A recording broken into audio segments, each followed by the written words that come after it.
Pernah tersandung narkoba dengan Ardi Bakri, Nia Ramadhani kini bersyukur, mengaku pernikahan lebih enak.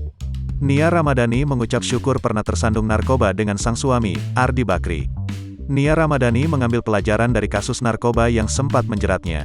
Aktris 32 tahun merasa hubungannya dengan Ardi Bakri jauh lebih terbuka dan erat. Seperti apa curhatan Nia Ramadhani? Nia Ramadhani mengaku bersyukur setelah pernah terjerumus narkoba bersama suaminya, Ardi Bakri. Kini, Nia Ramadhani merasa pernikahannya menjadi lebih baik, begitu juga dengan suasananya. Dikutip dari YouTube Ayu Dewi Kamis, tanggal 24 November tahun 2022, Nia Ramadhani mengungkapkan perasaannya. "Nia yang sekarang tuh gimana?" tanya Ayu Dewi. "Pokoknya bener-bener I feel content, luar dalam alhamdulillah, berasanya I am enough. Abis kejadian kemarin, ternyata pernikahan jauh lebih enak," terang Nia Ramadhani. Nia Ramadhani merasa bahwa hubungannya dengan Ardi Bakri kini lebih terbuka. Jauh lebih kayak teman, bisa kerja bareng, bisa tukar pendapat, enak banget. Sekarang tuh bener-bener enak banget, bener-bener bisa ngobrol banget.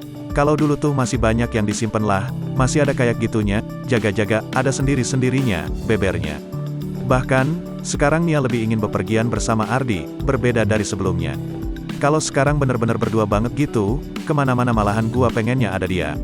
Kalau dulu tuh ada yang masa-masanya kayak gue pengen sama teman-teman gue, nggak pengen ada elo. Kalau sekarang tuh seru-seruannya dia bisa masuk ke teman-teman gue juga pokoknya lebih gila sih, sambungnya. Bahkan, Ardi juga merasakan hal yang sama dengan Nia. Sampai kita berdua tuh ngobrol, gua nanya-nanya nih. Kalau misalkan kamu ada pilihan ada masalah kemarin atau enggak gimana? Lebih baik ada sih, untuk pernikahan kami ya, bukan untuk orang-orang luar, bukan untuk keluarga dan sahabat, jelasnya. Nia merasa lebih saling mengenal satu sama lain dengan Ardi.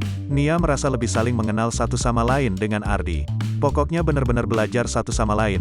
Akhirnya lebih mengenal satu sama lain, seru banget, imbuhnya.